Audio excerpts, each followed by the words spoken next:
네, 오늘도 하나님의 말씀 앞에 나오신 성도님들 주님의 이름으로 환영하고 축복합니다. 오늘 우리에게 계속하여서 허락하시니 하나님의 말씀이 우리에게 참 위로가 되고 소망이 되며 힘과 능력이 되는 줄 믿습니다. 오늘도 여전히 우리와 함께 계시는 주님 붙잡고 우리 주님만 따라가는 성도님들 되시기를 간절히 소망합니다. 오늘은 사울이 다윗을 어떻게 생각하는지 이 요나단이 확인을 했는데, 사울은 다윗뿐만 아니라 자신의 아들 요나단까지도 죽이려고 하는 등 완전히 분노에 잠식되어서 사단의 종로로 타는 인생이 되어버렸기에 어쩔 수 없이 다윗과 요나단은 작별을 할 수밖에 없는 상황에 이르는 본문이 오늘 본문입니다.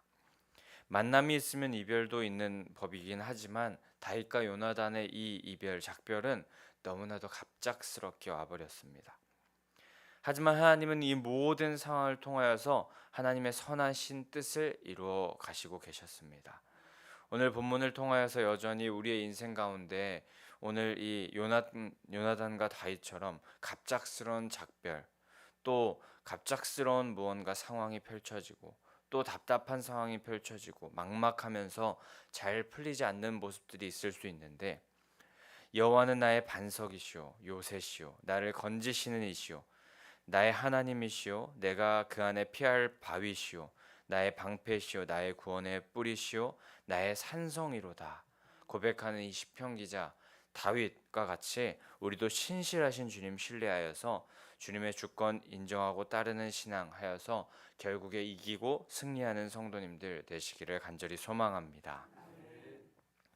우리는 어제 본문을 통하여서 죄에 잠식된, 죄에 완전히 사로잡혀서 분노의 사람이 되어버린 사울의 모습을 보았는데, 이런 분노에 완전히 사로잡힌 사울은 결국 사람을 죽이려고까지 하는 모습, 살인의 죄까지 향하는 모습을 보면서 말씀을 버리고 또 하나님을 버리고 하나님의 영이 떠난 그런 인생은 결국 파멸과 죽음으로 갈 수밖에 없음을 함께 보았습니다.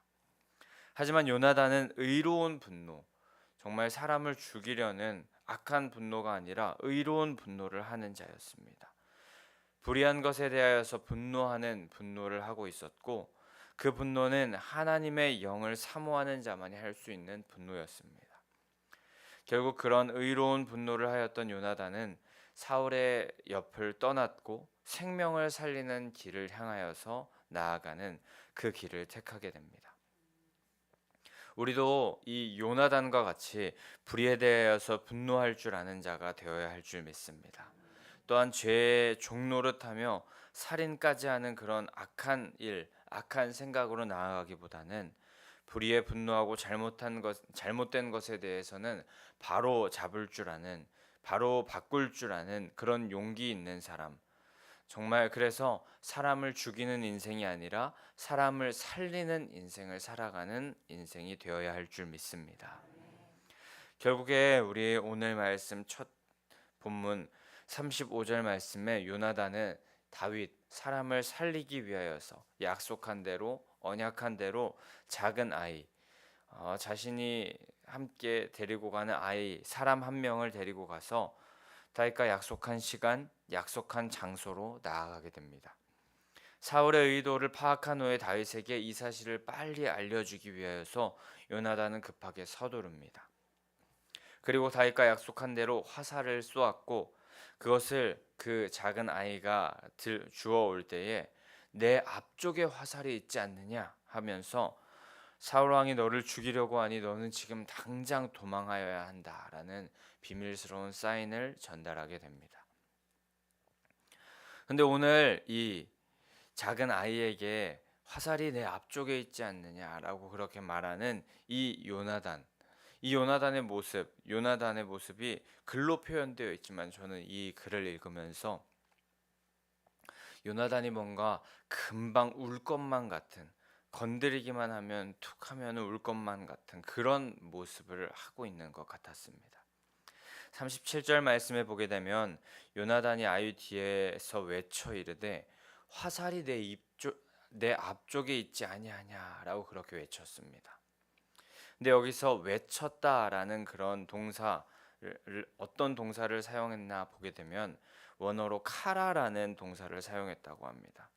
이는 절규하다라는 의미를 또한 가지고 있다고 하는데 자신의 뜻을 전하기 위하여서 외치고 있는 가운데 그 외침 속에는 슬픔과 분노, 절규가 담겨 있는 그런 외침이었다는 것입니다.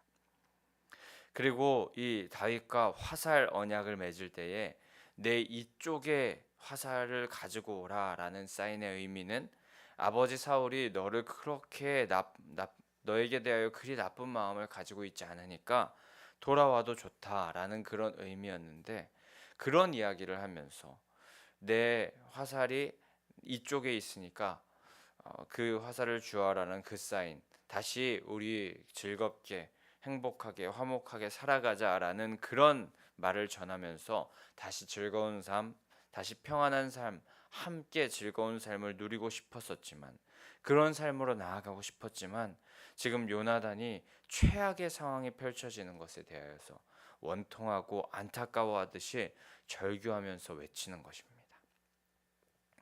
그리고 38절에 보면 약속이 없던 말까지 하면서 절규하면서 외칩니다. 지체 말고 빨리 다름질하라. 겉으로 볼 때는 그 화살을 주워오는 자신의 그 작은 아이에게 말하는 것 같았지만 이 말은 결국 다윗에게 외치는 말. 다윗의 생명을 살리기 위해서 지체 말고 빨리 사울에게서 도망하여서 너의 갈 길을 가라라고 외치는 절규하는 말이었습니다.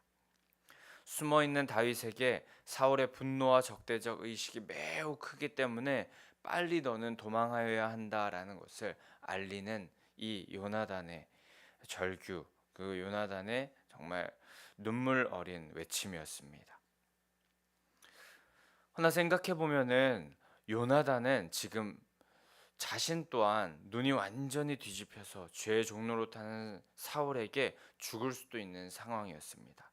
우리 어제 말씀 본문 33절에 보게 되면 사울이 요나단에게 또한 단창을 던지려고 하는, 요나단 또한 죽이려고 하는 모습을 보였기 때문입니다. 자신의 목숨도 지금 위태로운 상황인데 요나단은 지금 자신의 안위를 걱정하기보다 다윗이 어서 도망하여야 함을 알리기 위해서 다윗을 향하여서 절규하듯이 외치고 있었습니다. 요나단은 다윗을 끔찍이도 사랑했고 그와의 약속을 지키기 위해서 자신의 생명, 자신의 안위는 전혀 걱정하지 않고 친구를 위해, 이웃을 위해서 섬기면서 헌신하면서 그를 위하여서 희생하는 모습을 보이고 있었습니다. 어떻게든 다윗과 한 약속을 지켜내려는 요나단의 모습을 우리는 오늘 본문 초반부에 보게 되는 것입니다. 요나단의 모습을 통하여서 우리는 하나님의 사랑 또한 묵상할 수 있습니다. 요나단은 다윗과 했던 약속을 신실하게 지켜내려고 정말 힘을 다해 노력하고 그것을 이루어내고 지켜냅니다.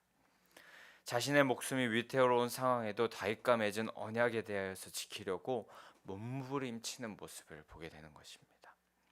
또한 그 언약을 지키는 가운데 마치 자신의 고통인 양, 자신이 당하는 고통인 양, 고통스러워하면서 절규하는 모습을 또한 보게 됩니다. 우리 하나님께서 약속의 말씀을 신실하게 지키시는 그 모습을 요나단을 통하여서 우리는 다시 한번 깨닫게 되는 것이고, 또 우리의 삶 가운데 하나님께서 친히 찾아오셔서 개입하시고 우리의 아픔과 슬픔에 절대 외면하지 않으시고 공감하시고 같이 눈물을 흘려주시며 슬퍼하시는 분이 하나님이심을 다시 한번 깨닫게 되는 본문인 것입니다. 하나님께서는 우리 죽어 마땅한 죄인들의 인생을 외면하지 않으셨습니다.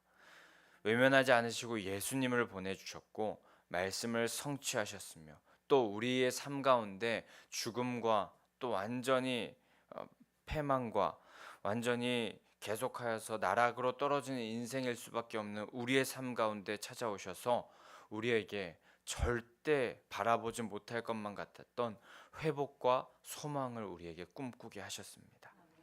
요나단은 그 성품, 하나님의 그 사랑, 그리고 그 약속을 신실하게 성취하려는, 이루어가는, 또 회복과 소망을 다른 이들로 하여금 꿈꾸게 하는 그런 성품을 닮아갔던 것입니다.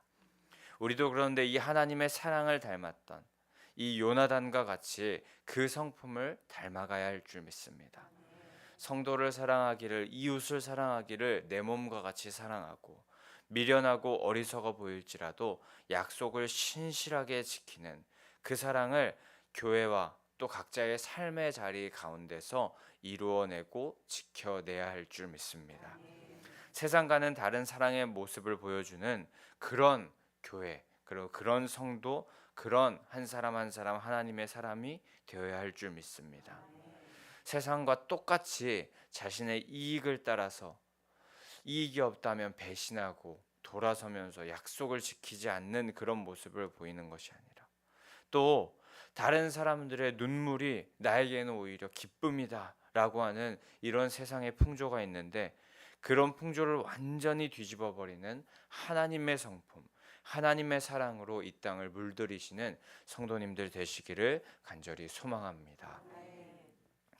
이어서 39절에 그 화살을 주워오는 아이는 요나단의 그 절규 섞인 외침의 본뜻을 이해하지 못했지만 다윗과 요나단만은 그 외침, 그 절규를 알아들었음을 말씀하고 계십니다. 그리고는 41절에 마지막으로 비밀스럽게 다윗과 요나단은 이별 직전 마지막 만남을 가지게 됩니다. 다시 만난 다윗과 요나단은 정말 슬픈 마음으로 만남을 가지는데, 이때 다윗은 이 요나단을 만나면서 3번 엎드려 절하였다라고 그렇게 기록됩니다. 자신을 지켜주겠다고 했던 약속을 신실하게 지켜주었던 요나단에 대해서 매우 고맙고 감사의 표현을 그 절 3번으로 표현한 것이었고, 또 아버지가 대적이 된다 할지라도 약속한 것을 지키고 어찌할 바를 몰랐던 다윗에게 호의를 베푸는 이 요나단에 대해서 너무나도 감사한 마음을, 그것을 표현한 것이 바로 이 다윗의 그 엎드려 절을 3번 한 그 의미였습니다. 그리고 이 절을 3번 한다는 것, 절을 한다는 것은 왕에게 하는 행동이기도 했다는데, 다윗은 친구 사이인 요나단이지만 왕과 같이 존경할 부분을 존경하면서 생명의 은인 요나단에게 겸손하게 그에 맞는 감사를 확실하게 표현하고 있던 것입니다. 그리고는 서로 입을 맞추고 같이 울되 다윗이 더욱 심하게 울었다라고 그렇게 기록됩니다. 당시에 입을 맞추고 울었다는 것, 그것은 그만큼 우정이 깊었다는 것이고, 지금 사울을 피하여서 도망하여야 되는 자신의 처지가 굉장히 통탄했으며, 요나단의 신실한 사랑이 너무나도 고마워서 아주 여러 가지 복합적인 감정으로 인하여서 다윗이 더 심하게 울었음을 기록하고 있는 것입니다. 이렇게 여러 감정으로 서러워하면서 울고 있는 이 다윗에게 요나단은 이렇게 말합니다. 평안히 가라. 다윗의 심정을 헤아리면서 정말 그가 자신에게 감사한 마음도 있고, 또 지금 이 떠나는 것에 대해서 너무나도 통탄하고, 또 너무 슬픈 마음, 또 자신이 지은 죄도 아닌데 왜 지금 자신이 이렇게 어려움을 당해야 되는지, 정말 그런 사울에 대해서 불만스러운 마음도 있을 것이고, 그런 마음이 있는 모든 그런 마음을 헤아려 주면서 평안을, 샬롬을 빌어준 것입니다. 사울의 죽음의 위협에 놓여서 안전하라고, 안전할 것임을 축복해 준 것입니다. 근데 요나단의 평안을 빌어주는 이 축복은 말만 축복하고 평안을 빌어준 것이 아니었습니다. 근거 있는 축복이었고 평안이었는데, 그 근거는 바로 여호와 하나님께서 너와 함께 하실 것이다 라는 그 근거로 축복해주고 또 평안을 빌어준 것입니다.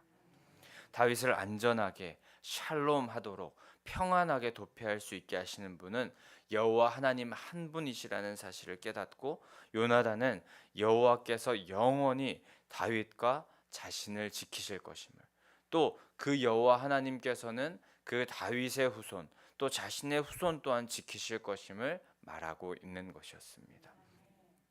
지금 요나단도 또 다윗도 사울에게 죽을 수 있는 그런 상황인데, 그래서 지금 자신의 목숨조차도 제대로 챙기지 못하는 그런 상황 가운데 평안할 것이라고 하고, 더불어서 후손까지도 평안하게 하실 것이라는, 세상적으로 볼 때는 지금 자기들 목숨도 제대로 책임지지 못하는 상황에서 뭔가 허무맹랑한 소리를 하는 것 같은 모습을 보입니다. 그러나 그렇게 요나단이 축복을 빌어주면서 말하는 근거는 여호와 하나님이 계시기 때문에 그것에 힘입어서 말하는 것이기에 반드시 그대로 이루어질 평안, 샬롬, 축복이었던 것입니다. 이제 이후의 말씀 본문에서 다윗은 본격적으로 도피 생활을 시작하게 될 것입니다. 그런데 그 도피 생활의 시작에 오히려 요나단은 평안을 이야기하고 있습니다. 그것이 도피 생활과 평안, 굉장히 역설적인 모습입니다. 지금 세상의 권력자, 세상의 왕 사울에게 쫓기는 인생이 될 텐데 평안이 웬 말입니까? 하지만 여호와께서 함께 하시는 인생은 쫓기는 것 같으나 주님의 평안이 함께 할 것이고, 도망자 인생인 것 같으나 가장 좋은 것을 예비하여 주시는 훈련의 과정이 될 것입니다. 오늘 본문 후반부에서 다윗과 요나단의 눈물겨운 작별, 이 이별의 장면을 우리가 함께 보았습니다. 이유 모를 어려움을 겪게 되는 다윗, 하지만 그 옆에서 그를 자기 생명과 같이 사랑했던 요나단, 하나님을 경외했던 그 요나단은 다윗에게 진정 힘이 되는 관계였고, 끝까지 그에게 평안을 빌어주면서 아름다운 작별을 하게 되는 모습을 보았습니다. 현실은 시궁창 같은데 이들의 마음만은 풍요롭고 평안했습니다. 왜냐하면 여호와 하나님께서 그 우정, 그 친구 관계, 그 사람 관계 가운데에 여호와 하나님께서 계셨기 때문입니다. 우리도 이런 관계를 맺어야 할 줄 믿습니다. 여호와 하나님과 함께 동행하는 사람은 현실의 상황에 좌지우지되지 않기 때문에 우리는 이 요나단과 다윗과 같이 하나님을 중심에 둔 관계를 맺어야 할 줄 믿습니다.